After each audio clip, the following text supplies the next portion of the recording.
Здравствуйте, в эфире «Чегемская правда».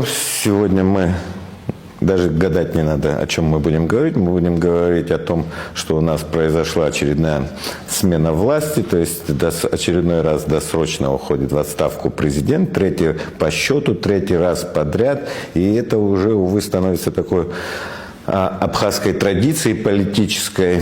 И сегодня мы, естественно, будем говорить об этом, будем говорить о том, как нам дальше, в общем-то, выстраивать свою политическую модель, как выстраивать вообще ту систему, которая была бы более стабильной, с одной стороны, с другой стороны, отвечала бы чаяниям ее граждан, чтобы граждане не собирались и не выгоняли своего президента, в общем, восвояси. Сегодня у нас в гостях наш постоянный политический эксперт Астамур Тани. Астамур, добрый день. Добрый день.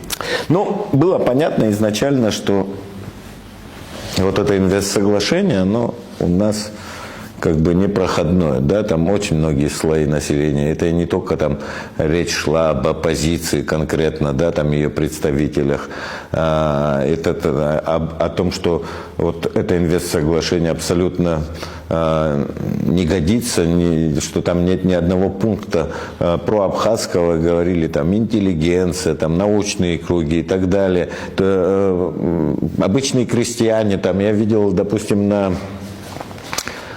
этих протестных акциях очень большое количество там жителей Пицунды, Гагры, которые там имеют, владельцы там небольших гостиниц, да, там кто-то там имеет гостевые дома, кто-то гостинички, кто-то ресторанчики, то есть они, видимо, действительно поняли, что это в первую очередь такое решение, которое так или иначе, которое коснется их.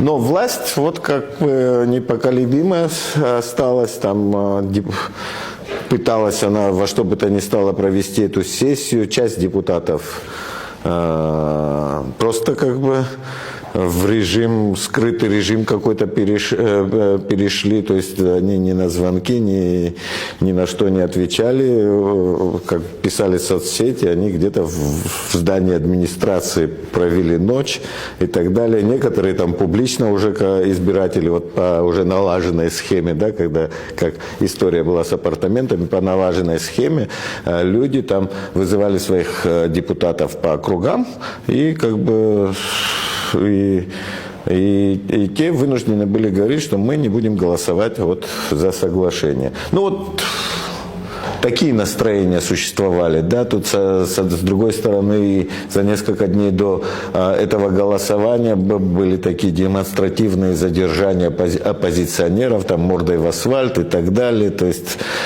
президент пытался показать силу, и эта оппозиция, потом мосты, в общем-то 3 стратегических моста блокировала, ну, атмосфера накаленная. Но вот почему у нас вот есть всегда у исполнительной власти, у президентов, в особенности это касается президентов уже не, которые там уже не первый год управляют, то есть их президентский срок там уже по крайней мере за экватор или ближе к концу идет, что они вот становятся такими абсолютно как бы не очень понимающими реалии. У меня такой длинный вопрос.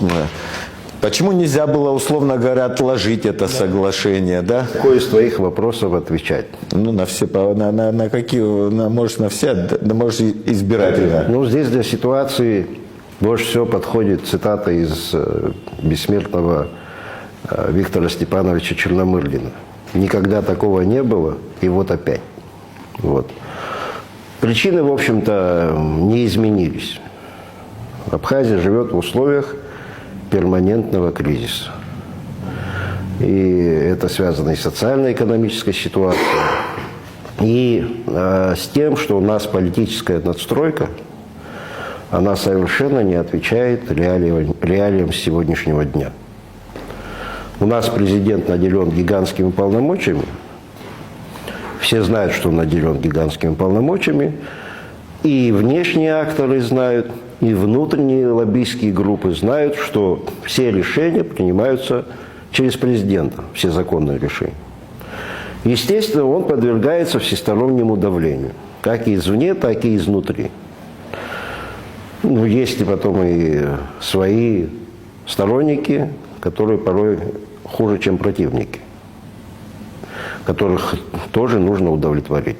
То есть вот, а реалии, если говорить, реально, наш президент эти полномочия реализовать не в состоянии. У него нет инструментария. Потому что это маленькое общество, и как-то мне слабо представляется, что в этом обществе вот одна половина будет бить другую резиновыми дубинками, а третья будет только аплодировать, а другая половина будет аплодировать. Вот. Здесь есть свои характеристики у нашего общества. А оно, уже много раз мы говорили, там такой клубок вот этих связей, что ты порой, даже будучи местным человеком, ты иногда удивляешься, что этих людей может связывать. Потом выясняешь, что эти люди действительно имеют какие-то там тесные друг с другом связи. Поэтому не учитывать, если ты возглавляешь Абхазию, не учитывать эти характеристики нашего общества нельзя. Вот попытка преодолеть это посредством силовых структур, мне кажется, еще более усугубила положение исполнительной власти. Вот эта вся нездоровая атмосфера, вот работа всех этих телеграм-каналов, льющаяся оттуда вот, черная масса, вот эта вся. И мне кажется, это только усугубляло внутриполитическую ситуацию, значительно сужала легитимность и поддержку со стороны общества в отношении действующей власти. Тем более, что, если не говорить о каких-то текущих вопросах, которые, кстати, мы знаем, что когда президента у нас нету по несколько месяцев, текущие вопросы также решаются, как будто они есть. И при его... Такое у меня подозрение, даже если его не будет, некоторые вопросы будут сами по себе решаться. Вот, за счет работы каких-то местных там, органов власти, там, может быть, отчасти центральных структур, но в большей степени местных органов власти. Вот. Поэтому, если вот, посмотреть назад, то каких-то значимых шагов, даже и заявленной при период выборов, президентом сделано не было.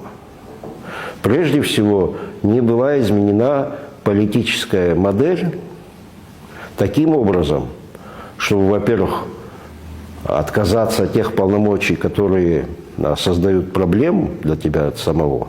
Вы же обращали внимание, что у нас обычно кризисы решаются не столько исполнительной властью, сколько законодательной. Это сейчас как-то странно парламент дистанцировался, вот.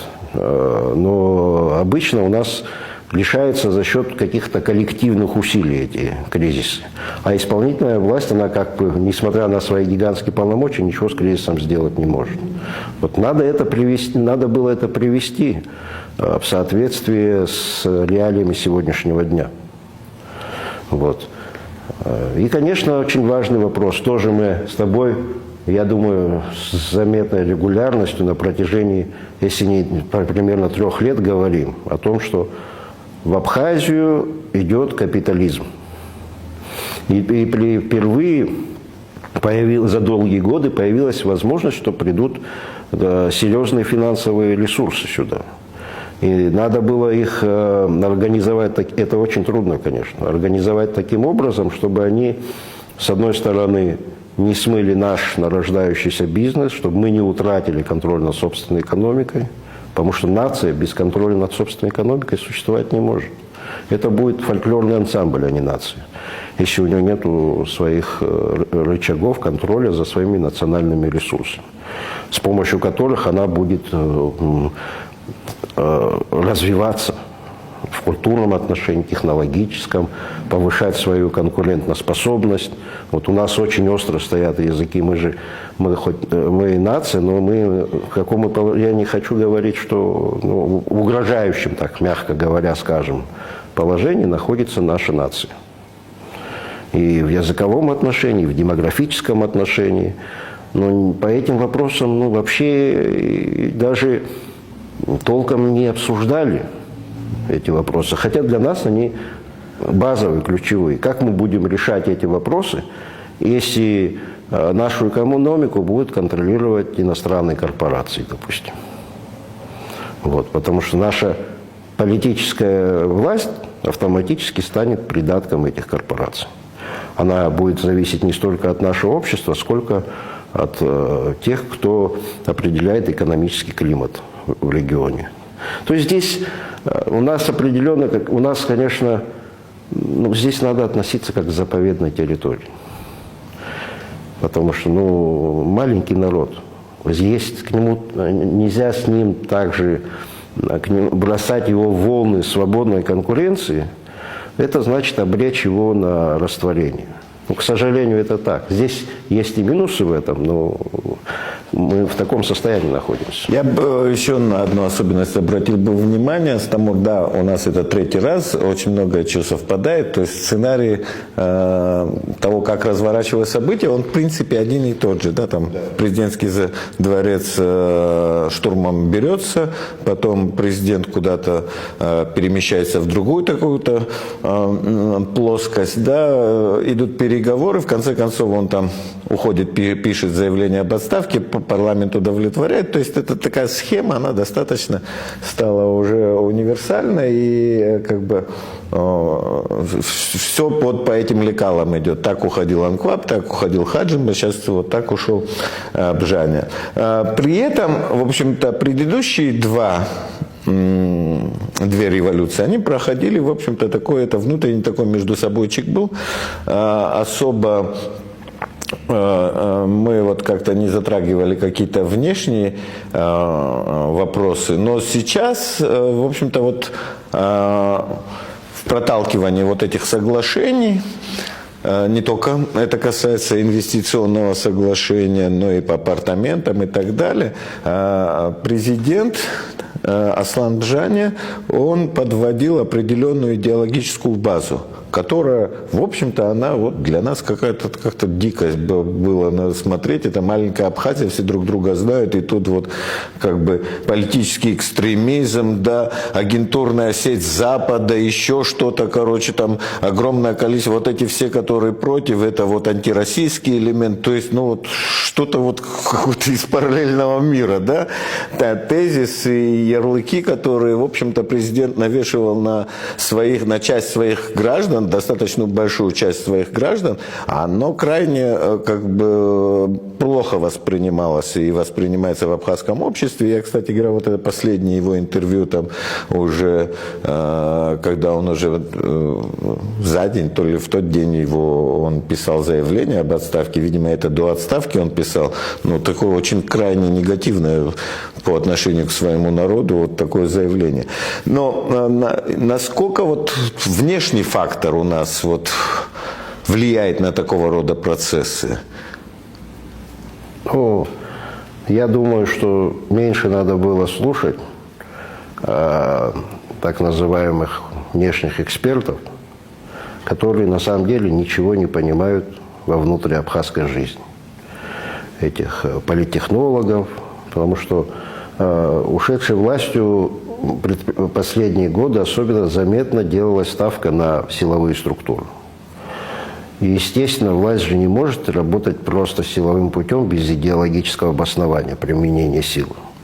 Значит, они решили, что необходимо формировать образ врага, который мешает нашей предполагаемой прекрасной жизни. И отсюда вот эти все клише.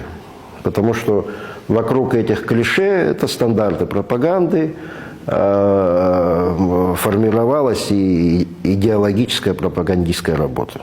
Вот.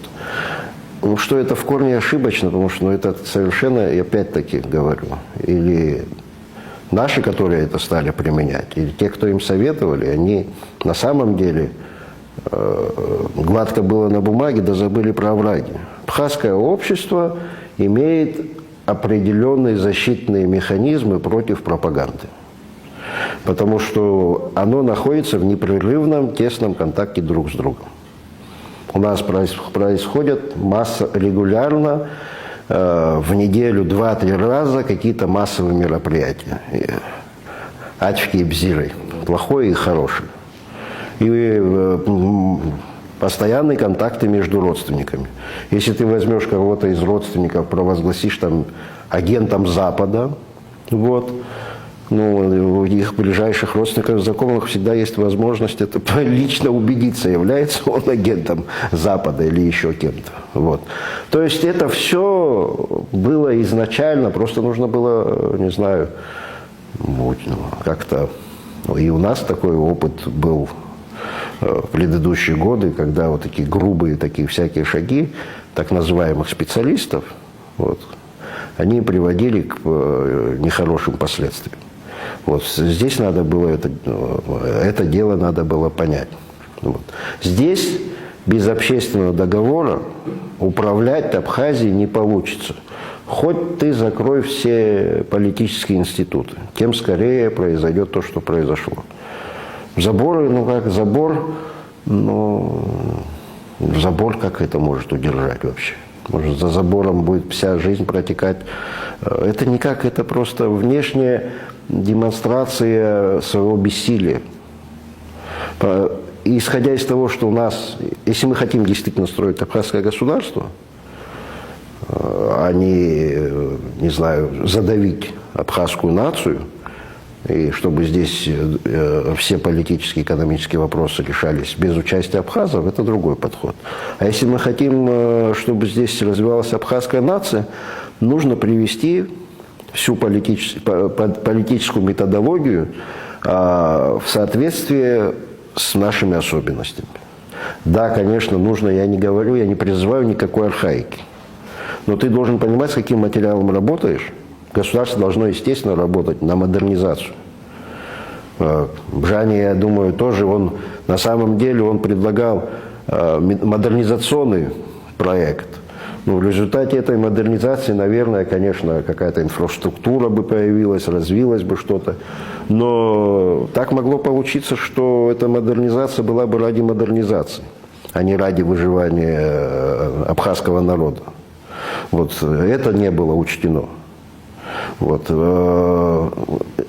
Поэтому, чтобы мы не были зависимы от всякого волюнтаризма или критически зависимы от каких-то субъективных факторов, ошибок каких-то, здесь надо максимально сформировать таким образом политическую систему, чтобы решения принимались с участием как можно более широкого круга людей.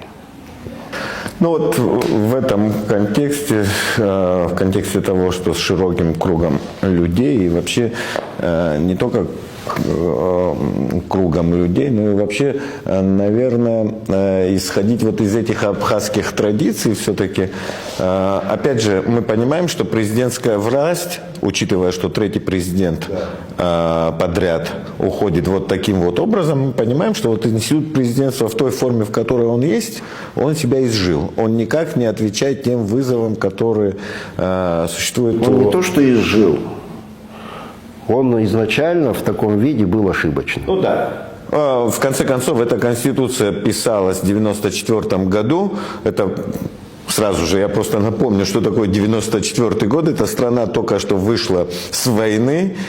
Полностью разрушенная экономика, кругом одни враги. Россия объявила Абхазии блокаду экономическую, политическую и так далее. И вот там нужен был, условно говоря, свой такой главнокомандующий. То есть война для него не продолжается с одной стороны. Да, и кроме того, угроза новой войны со стороны Грузии, она постоянно нависала и давала себе знать. Там эти события всякие 98-й и так далее года, 2001. И вот в этой ситуации как бы была фигура президента, должность президента, она была написана под конкретную фигуру Владислава Ардзена. Там в то время абсолютно авторитет безграничный, имевший в абхазском обществе. Потом время поменялось, да, это уже, когда Владислав ушел, там пришли другие, было видно, что, в общем-то, а костюм все тот же, да, люди меняются в должности президента, а мундир, сшитый под Владислава, явно, в общем-то, не очень-то и подходит новым президентам, потому что полномочия все те же, а уровень доверия, степени доверия. Ошибка, мне кажется, это сейчас по знаниям легко говорить. Про ошибки 30-летней давности. Ошибка состояла в том, что Но вот в войну Абхазия была парламентской республикой. Вот. Тем не менее, Владислав Григорьевич был наделен большой властью. Здесь это было все наоборот. Он большой властью наделен был не потому, что это было институционализировано. Это было связано с его личными характеристиками, авторитетом и заслугами уже после войны. То есть под то, что... Я уверен, даже если бы мы Конституцию тогда не поменяли, предположим, вот если такого предположим, хотя ее надо было менять, современные институты вводить, потому что там была советская Конституция 25-го года. Вот. Все равно он бы наделен был бы большой властью. В силу своих личных характеристик. Вот. А люди, которые, допустим, естественно, не наделены такими талантами и подобным авторитетом, вот ты дай им вот эти полномочия в Конституции, которые записаны, они все равно их не могут реализовать. Здесь государство таким образом невозможно сакрализировать. Здесь и министры, и президент Багапш ходил каждое утро на Брехаловку. Кофе пил. Но это характерно только, может быть, для таких маленьких государств, как наш. Ты же не можешь его, сегодня он с тобой кофе пьет, а завтра ты не можешь его представлять, что он там как Будда сидит и что-то там вещает, и от него исходит там какая-то благодать, непорочные решения. Это же невозможно сделать. Поэтому поменяют, не поменяют Конституцию, но не сможет президент пользоваться этим объемом полномочий. Зачем подставлять человека заведомо? Потому что другие и наши партнеры, они не обязаны вникать в какие у нас там внутренние характеристики. Они с нами пытаются сотрудничать, исходя из того, что у нас написано в Конституции, что мы себя государством провозгласили. Давайте приведем наши законы все-таки в большее соответствие с требованиями нашего состояния. И на самом деле у нас выбор-то не столь большой. Первый путь – это вот как раз то, что предлагал Аслан Бжани. Он более легкий путь. Как модернизировать и изменить страну. И если, допустим, мы не застрахованы, что это опять не повторится. Потому что у нас очень много времени прошло, и мы ни разу не предприняли успешной попытки выработать и исследовать какой-то программе, которая бы соответствовала нашим национальным интересам, интересам нашего выживания. Вот. Обеспечить наше выживание гораздо труднее, и не так материально выгодно для политических элит, как путь широких дверей для иностранного капитала. Это путь гораздо более сложный. С большим количеством неизвестных получится, не получится. Но у нас на самом деле, если мы действительно... Вопрос в целеполагании. Какая у нас цель? Чтобы здесь... все время говорят Батуми. Сделать здесь Батуми по всему побережью. В этом Батуми ты Абхаза не найдешь. Либо сделать, может быть, не так быстро, государство, у которого будет свое национальное лицо, в котором будет все-таки более бережное отношение и к нашей природе, и будет какая-то своя привлекательность, своя особенность. В этом что же, эту нашу страну, помимо нас, другие тоже любят за какой-то ее особенность ее характера. Это, конечно, более сложная задача. Она тоже не дешевая. Но она должна способствовать раскрытию собственных экономических сил.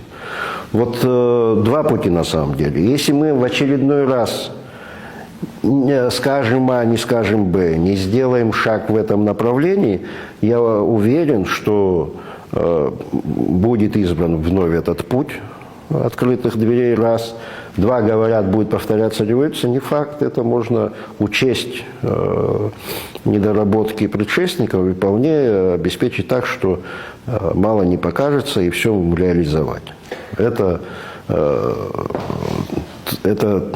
тоже в истории Абхазии такое бывало. Вот. Поэтому сейчас, может, в этом смысле для нас, у нас все время мы любим это слово дурацкое, судьбоносный момент в очередной раз. Да. Ну, вот здесь ты говоришь о модернизации и так далее, там разные варианты, там один джаневский вариант, другой более с таким национальным подтекстом. Тем не менее, у нас не один вариант, учитывая ту систему управления, которая у нас есть, она не вызывает там какого-то доверия общества, она все время как-то как его просаживается, то есть никакого продвижения нет, в силу того, что, опять же, мы говорим, что вот есть президентская власть, где президент себя чувствует самодержцем, и там как бы он пытается влиять там на судебную власть, на законодательную власть, да, я вот говорил о том, как мы выбирали до этого, да, то есть странно было, вот парламент выбрали, большинство людей, туда попавшие, это вот по протекции президента, да, там огромные, наверное... Ну, слушай, он же их не назначал. Он их не назначал, но тем не менее, ну вот как-то так получилось, что эти люди абсолютно малоизвестны. Часто у нас и порой справедливо парламент критикуют, но давайте не будем забывать, были моменты, когда благодаря парламенту, во всяком случае, какие-то вещи удавалось сдержать. Потому что власть в Абхазии находится... Это не Астамор. Это все-таки не благодаря парламенту, это все-таки благодаря вот принципу, что в Абхазии власть находится на расстоянии вытянутой руки от своих граждан. Вот когда эта вытянутая рука чувствуется, тогда и парламент как бы становится более чувствительным и внимательным к запросам своего общества. До тех пор, пока вот этого нет, пока вон там народ не соберется у окон парламента, в общем-то, вот то же соглашение, которое вот сейчас вызвало вот этот такой резонанс, оно могло спокойно пройти без всякой... Совершенно с тобой согласен. И я говорю о принципах, как этот парламент формируется. С каждым разом, с каждыми выборами вот это формирование парламента становится более циничным. К сожалению, достаточно серьезная часть депутатов, это мы выбираем по принципу депутат-автомат. Монетку закинул, вовремя поднял голос. И не обязательно, чтобы ты слышал его голос.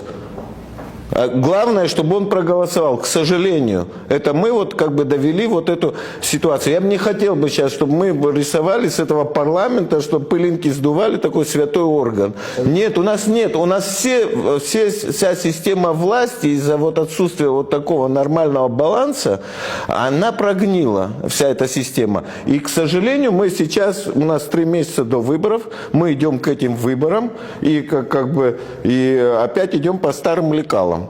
То есть по старым лекалам это означает, что вот этот день сурка для нас опять будет неизбежен.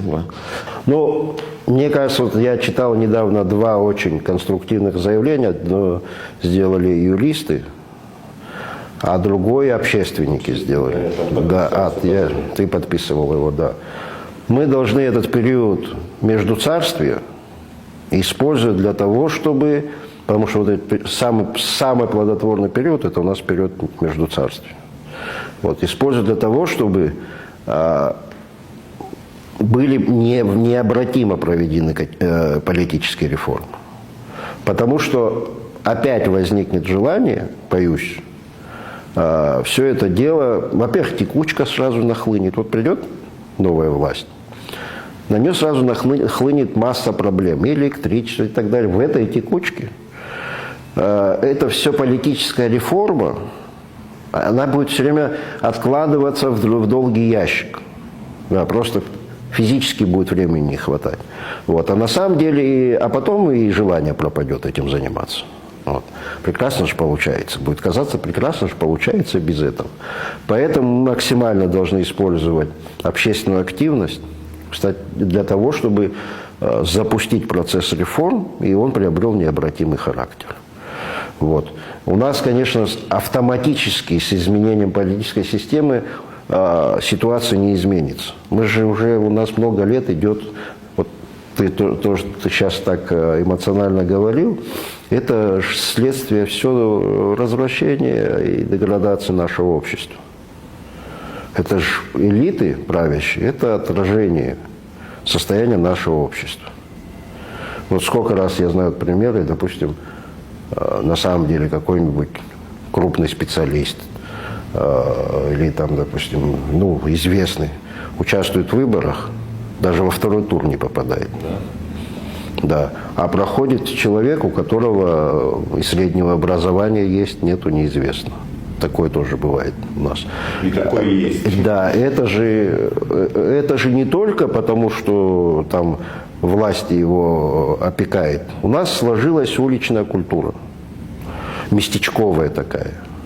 В рамках этой местечковой культуры на депутата парламента смотрят как на, простите за это выражение, решалу, который должен там засыпать дорогу, сделать там освещение, детскую площадку. Хотя это совершенно в его функционал не входит. Совершенно не входит.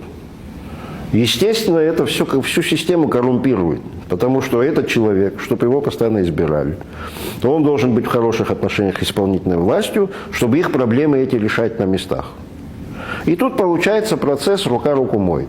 То есть это все взаимосвязанные вещи. Сразу это не изменишь.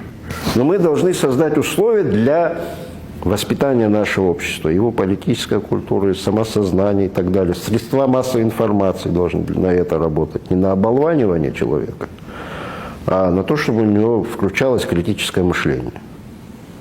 Вот. Это очень непростая государственная задача. За 5 лет ее не решишь точно. Но можно сделать так, что будет заметно.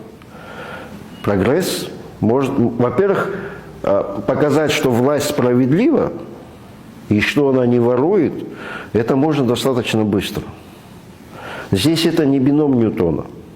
Не знаю, можно просто взять кандидатов, попросить, пусть пойдут на святилище, поклянутся, что они не будут работать в личных интересах корпоративных. Не знаю, если, может, у нас такие традиционные вещи подключить к этому делу. Но люди сразу увидят. Но они же видят, когда вдруг появляется окружение, допустим, главы государства, начинает резко его благосостояние на глазах улучшаться. Люди же понимают природу этого явления. Они знают, какие зарплаты и какой уровень благоденствия. Вот. Вот эти вещи достаточно быстро можно сделать. А когда ты эти вещи сделаешь, это уже базис общественного народного доверия для того, чтобы более сложные вещи делать. И непопулярные решения принимать. То есть это так, это все невозможно сделать только что-то в одном месте. Вот. Это придется параллельно этот вопрос решать. Ну, понятно, параллельно решат, но тем не менее вот сейчас нам нужно все-таки за эти 3 месяца, которые остаются до президентских выборов, выработать некую дорожную карту, причем ее зафиксировать. Не выработать, а принять. Принять. Но выработать сперва и принять, да, то есть... Уже вырабатываем 30 лет. Да, то есть вот как-то совсем мы в таком цейтноте работаем. Вообще в силу того, что вот сейчас вот все политические силы, они как-то как бы на старте президентской кампании, а нет вот этого условного безоговорочного административного ресурса, да, то можно было бы, наверное, сейчас поискать вот в этой среде разнообразной, там, сторонников там, бывшего президента, там, оппозиции и так далее, людей, которые, вот, в общем-то, хотят, имеют желание, в общем-то, и понимание того, что нужно что-то поменять в этих правилах, которые... Слушай, еще надо одну важную задачу решить. Осуществить, наконец, смену поколения во власти. Сколько может Абхазия управлять люди, которые начали карьеру еще в партийных, комсомольских и всех прочих советских органах власти. Но надо смену поколений сделать. это же уже даже скучно на одно и то же смотреть. Но это же они должны, по крайней мере, вот я не знаю, кто пойдет баллотироваться в президенты. Хотелось бы, чтобы обе команды возглавлялись и состояли из молодых людей.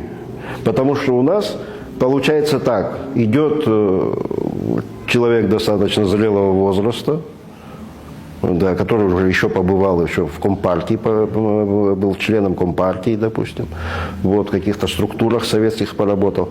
И вот в качестве такого фона молодежь тут рядом. Вот типа я буду делать для молодежи. Не надо. Пусть молодежь сама себе сделает. Старшее поколение, оно уже ментально, просто даже биологически не подходит для решения тех задач, которые перед нами стоят. Вот надо этим людям успокоиться.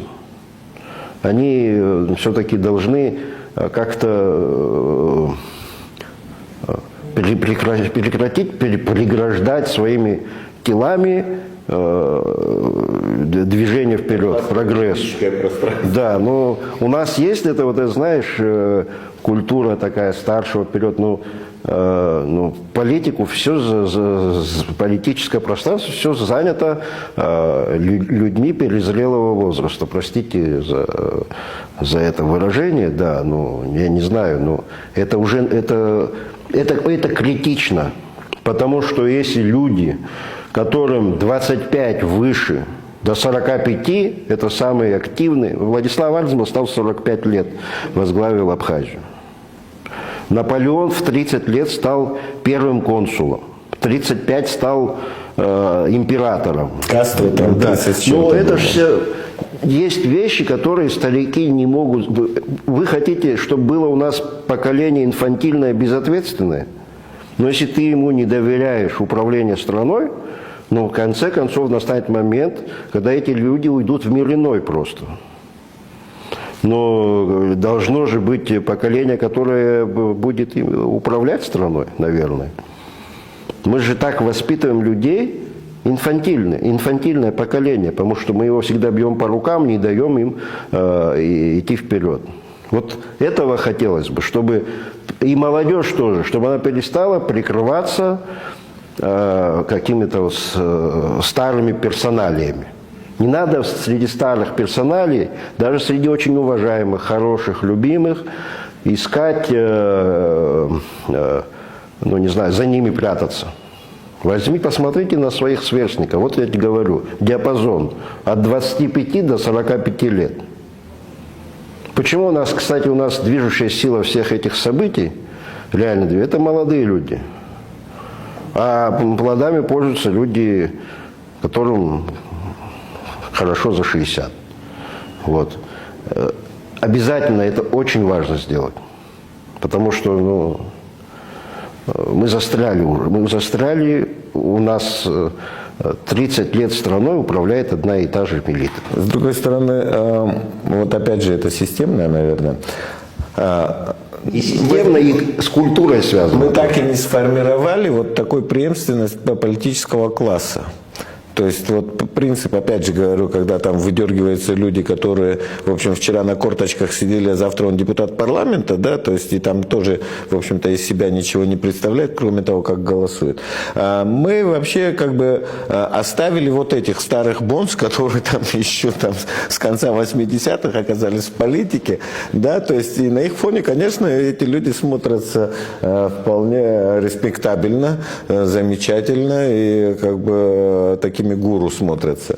Мне кажется, нам надо все-таки вернуться к тому, чтобы создавать, реально думать о том, какой у нас будет политический класс сегодня. То, что это был бы такой непрекращающийся процесс, чтобы не происходило о том, что вот политический класс как вырабатывается из того, кто как бы будет брать там президентский дворец. В общем-то, там должны быть другие мысли заложены. другие принципы должны быть заложены, другой аккумулироваться, в общем-то, интеллектуальный уровень, да, к сожалению, у нас вот этого нет, да, то есть, когда люди, опять же, в парламент попадают, не имея даже среднего образования толкового, да, то есть, там, а министрами становятся иногда некоторые, там, как бы, с какими-то левыми дипломами, да, то есть, это действительно вот такая ситуация, которая привела к тому, что у нас, вот ты говоришь, вот у нас есть там люди, которые там... Поэтому надо сделать, чтобы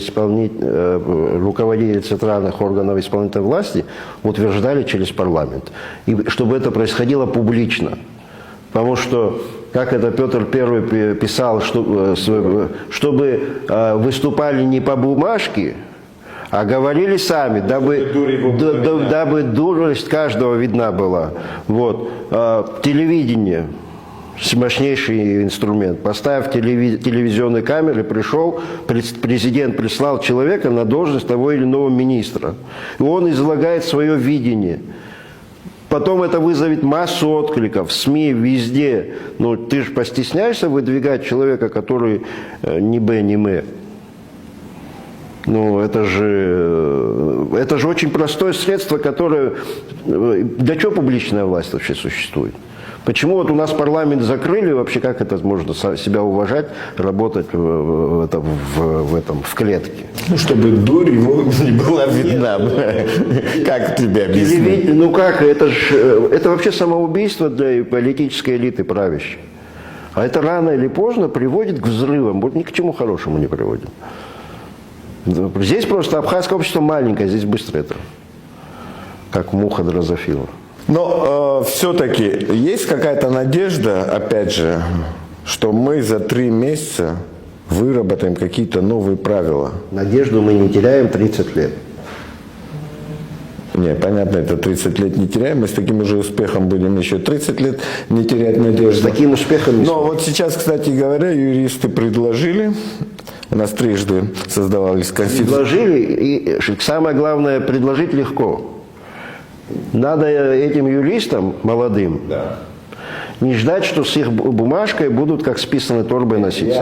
Они должны торпедировать органы власти, общественность. Если вы хотите что-то сделать, там этим людям, я их многих знаю, они по своим способностям, ну, очень далеко,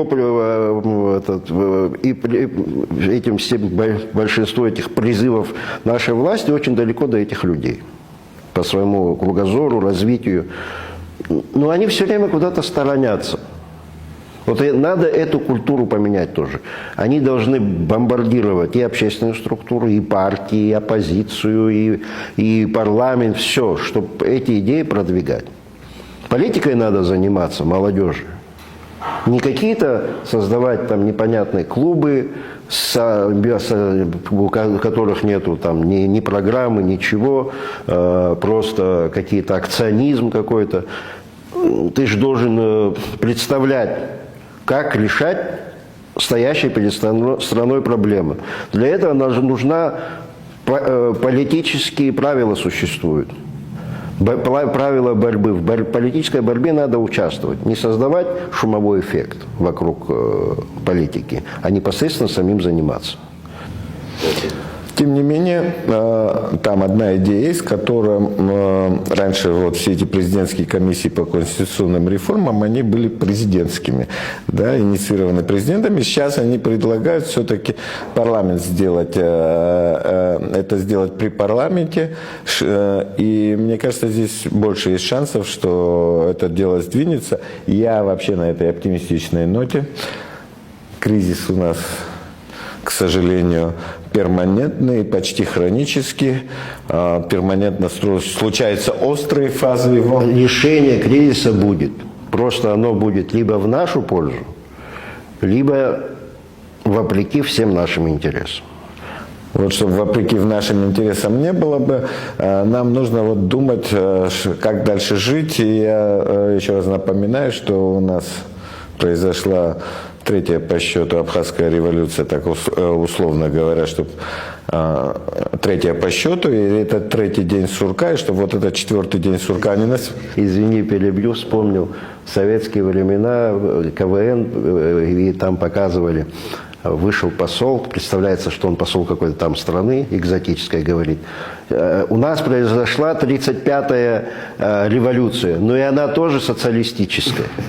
Вот. Чтобы так не получилось, да, чтобы начались реальные перемены. Вот Да, это чтобы хочется. начались реальные перемены, чтобы с нами не случился вечный, чтобы мы, наконец, этот день сурка закончился. Я напоминаю, что у нас в гостях была Астамур Таня. Нас можно смотреть на YouTube-канале «Чегемская правда». Нас можно смотреть еще на Рутюбе. Нас можно смотреть иногда на Базать ТВ телеканале. Нас можно где-то что-то услышать, прочесть на сайте газеты «Чегемская правда». Какие-то мои комментарии на